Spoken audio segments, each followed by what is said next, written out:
Selamat datang Kak, selamat siang. Selamat siang. Tadi kesini naik apa Kak? Tadi kesini naik motor bareng sama teman saya kebetulan berdua.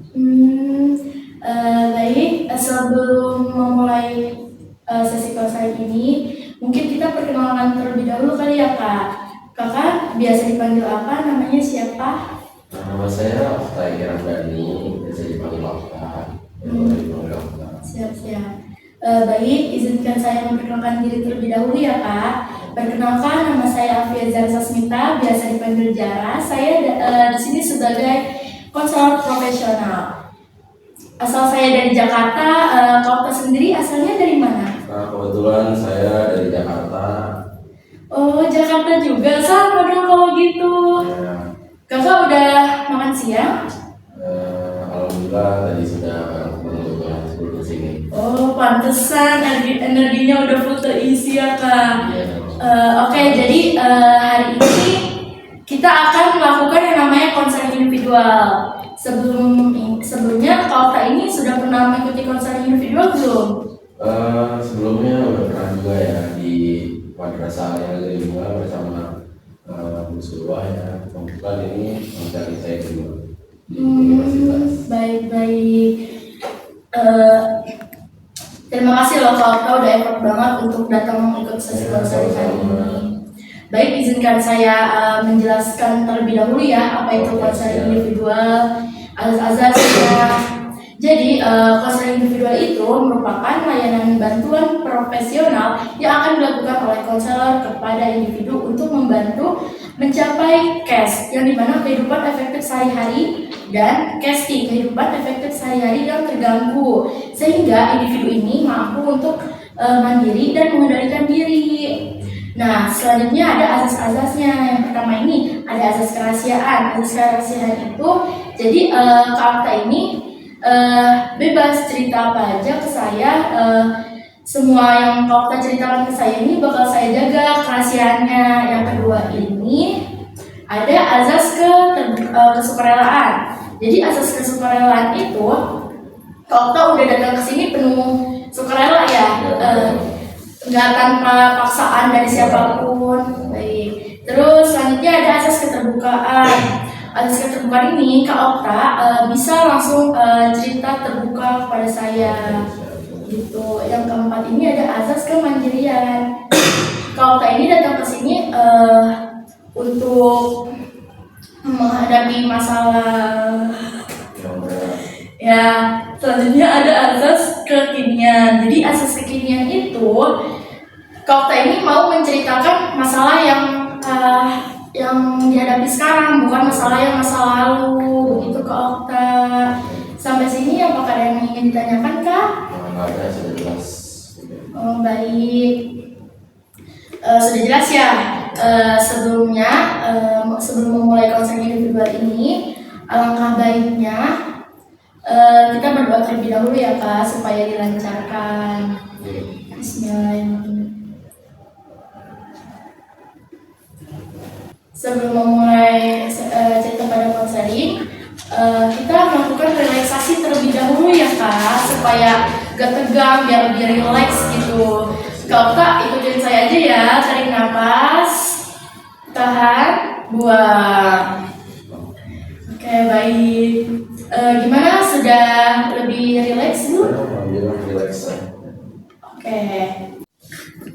Gimana nih Kak, apa yang ingin Kakak sampaikan untuk hari ini? Saya akan menyampaikan masalah diri saya, yaitu tentang pemborosan karena saya merantau dari Jakarta ke Serang untuk melaksanakan kewajiban saya yaitu sebagai mahasiswa yang sekarang kuliah di UIN SMP Banten ya. Mungkin saya itu akhir-akhir ini ya, mungkin dari 2 bulan terakhir atau sebulan terakhir itu saya merasakan yang namanya itu boros. Saya dikasih uang jajan orang tua saya itu mungkin bisa dibilang seminggu nggak cukup lah untuk melaksanakan kayak kewajiban untuk makan, minum, serta juga peralatan apapun itu. Cuman yang saya rasakan, kenapa akhir-akhir ini saya suka boros gitu. Gimana tanggapan Abang sharing ini terkait cerita saya sedikit itu? Jadi Kak Okta merasa kaget ya atas perubahan sejak tinggal di rantau gitu, apalagi kan sejak sebulan 2 bulan yang lalu ya Kak. Benar sekali itu Kak. Jadi memang ya beda banget gitu, tinggal dekat orang tua atau sekarang ini ngerantau jauh dari orang tua itu benar-benar kerasa banget, keluarin gitu boros banget gitu. Kayaknya Kak Okta ini lagi kewalahan banget ya, kayak semua kebutuhan itu kakak yang atur sendiri, dari kayak makan sampai apapun itu. Ya betul sekali. Mungkin saya di sini harus apa ya, menyusun atau namanya tuh mengatur keuangan gitu biar supaya tidak boros gitu kan. Selama ini saya boros itu aja sih. Eh, Kalau saya tuh nangkapnya kayak gini ya Kak. Mungkin Kak Okta ini bukan cuma boros aja, tapi juga kayak Kak Okta ini lagi beradaptasi di lingkungan yang baru. Terus biasanya yang semuanya serba diturutin sama orang tua ini, Kak Okta tuh jadi kayak kaget gitu. Ya betul juga. Jadi ya kadang juga mungkin ya namanya juga ya anak muda emang kadang kalau misalkan ada libur maunya nongkrong ngeluarin duit pasti kan ya nggak mungkin gitu minta lagi pasti kan yang pakai uang jajan seminggu gitu lah kan ya, itu yang saya rasakan. Baik Kak Okta, jelaskan sedikit ya. Hidup di rantau itu kan emang biasanya bikin pengeluaran itu lebih boros ya, lebih terasa besar karena semua kebutuhan itu kita sendiri yang ngatur, mulai dari makan, jajan, terus ngerokok sampai kebutuhan apapun itu kita sendiri kan yang ngatur. Kayak hal seperti itu tuh wajar banget Kak, eh, karena kalau di awal itu kayak baru merasa kaget dan kewalahan sendiri. Jadi hal kayak itu bukan karena kakak nggak bisa ngatur uang aja, tapi karena kakak sedang dalam proses beradaptasi gitu. Gimana kak, kalau kakak mau hemat, kalau cara kakak begini tuh terus-terusan nongkrong, merokok dan lain-lainnya, mau bikin uang cepet habis kan? Gimana kak, masih mau nongkrong atau belajar gitu? Eh, Kebetulan saya nggak ada tips gitu untuk gimana sih caranya biar nggak boros gitu. Dan di sini saya juga kan sudah bercerita gitu kan panjang ya dalam rangka konseling ini mungkin ada sedikit cara atau trik gitu untuk biar tidak boros. Gimana tuh Pak? Nih kalau tips dari saya itu, kalau kita itu misal dikasih uang sebulan itu berapa? Nah, misalnya 1 juta nih. Jadi kayak kakak 500 tuh sisain dulu. Kan sebulan 1 juta ya. Jadi 500 itu sisain dulu buat nanti akhir bulan. Nah, 100-nya itu kakak kalau bisa seminggu itu 100 kalau bisa ya. Kalau yang nggak bisa itu paling 200 lah. Itu belum termasuk uang bensin. Uang bensin paling sisihin sekitar 50.000. Terus kayak uang rokok itu harus sudah masuk ke yang 100 itu per minggu. Begitu kak. Terus kalau misalnya kakak lagi mau makan, kakak masak nasi aja sendiri. Paling belinya tuh beli lauk aja, kan lebih murah ya. Betul. Sendiri tuh pernah nggak sih yang namanya boros gitu? Kalau saya sendiri tuh pernah kak, waktu pertama kali ngerantau itu ya, karena kan kayak kita masih belum bisa beradaptasi sama makanan sana, jadi kayak pengen beli makanan tuh yang enak, yang kayak di rumah, kebiasaan bawa di rumah ya, jadi ikut-ikutan. Terus juga paling kayak misalnya dulu saya tuh uang jajan itu sebulan itu 1 juta. Terus paling saya sisihkan 500.000 buat akhir bulan kalau sewaktu ada hal keperluan lain. Terus juga kalau seminggu itu saya paling sisihkan 100.000. Itu beda lagi kak sama bensin mah paling 50 ya, jadi 150. Terus juga paling kan belum lagi kebutuhan cewek-cewek kan seperti make up, skincare gitu kan. Ya mungkin saya juga bisa apa ya namanya ya bisa menyerapi gitu yang dari kakak sampaikan tentang boros dan kehidupan di rantau gitu kan ya. Mungkin selanjutnya apa ya gimana selanjutnya?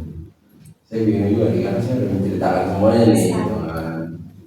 Mungkin apakah kakak mempunyai saran kah atau gimana gitu kan? Saya udah cerita panjang gitu kan. Masa ya saya nggak dikasih saran di atas ini gitu.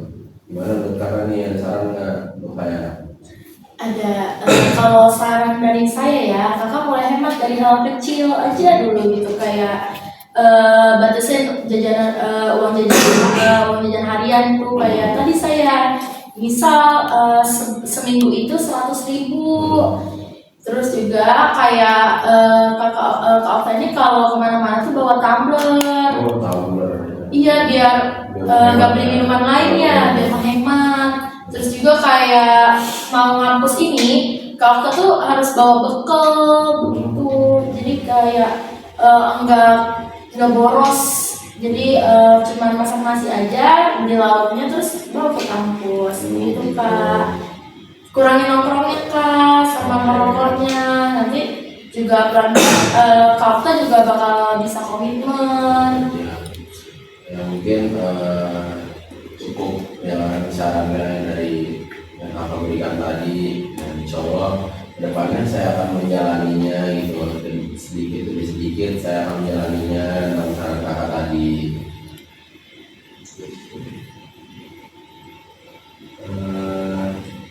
Ya, mungkin udah sih kak apa namanya sih menurut saya sarannya udah cukup ngerti juga dan cukup saya pahami juga mungkin udah sih cukup pak dari saya gitu aja. Kalau dari obrolan kita tadi nih, menurut kakak tujuan yang paling penting buat kakak sekarang tuh apa sih?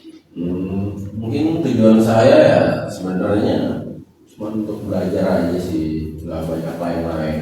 Cuman karena di sini saya jauh dari orang tua, mungkin duit yang dikasih juga pastinya ya nggak kepake untuk duit belajar doang. Mungkin entah itu dari segi main, dari kehidupan sehari-hari, dari apapun itu yang berkaitan dengan kehidupan diri saya sendiri gitu kan. Jadi ya mungkin untuk tujuan ya lebih tepatnya ya intinya untuk diri sendiri saya mau mengembangkan diri sendiri gitu untuk depannya itu aja sih Kak. Baik. Oke. Kakak datang ke sini tuh buat cerita itu udah kayak benar-benar berarti banget gitu Kak. Kayak kakak kepengen berubah nih buat lebih menghemat. Saya yakin kakak bisa atur pelan-pelan pengeluaran kakak buat kedepannya nanti. Oke, siap, saya juga udah memahami gitu kan. Jadi mungkin saya akan coba nanti. Oh ya, Kak Okta, kita buat kesepakatan minggu ini yuk. Kayak kakak nanti catat buat pertemuan selanjutnya nih. Kayak semua peluang kakak itu dari hal besar ke yang kecilnya itu berapa aja. Nanti minggu depannya kita ada pertemuan lagi. Oke, boleh Kak, boleh. Mungkin itu diatur aja jadwalnya. Mungkin saya juga mengikuti tips kakak yang mencatat dari hal besar dan kecil gitu kan. Ya untuk pertemuan selanjutnya boleh nanti diatur aja jadwalnya gimana. Dan juga saya akan meluangkan waktu gitu untuk konseling lagi sama kakak gitu aja sih. Baik. Nah, jadi mungkin obrolan kita yang aku tangkap ini, jadi tuh kayak kakak tuh merasa uang cepet habis gitu di rantau dari sebulan 2 bulan yang lalu. Terus kakak kepengen kayak belajar lebih menghemat aja gitu untuk pengeluaran biar gak habis di akhir bulannya nanti. Begitu aja sih Kak mungkin dari saya sebagai sharingnya itu. Baik, cukup sekian sesi konseling hari ini. Sebelum mengakhiri, kita berdoa terlebih dahulu ya Kak.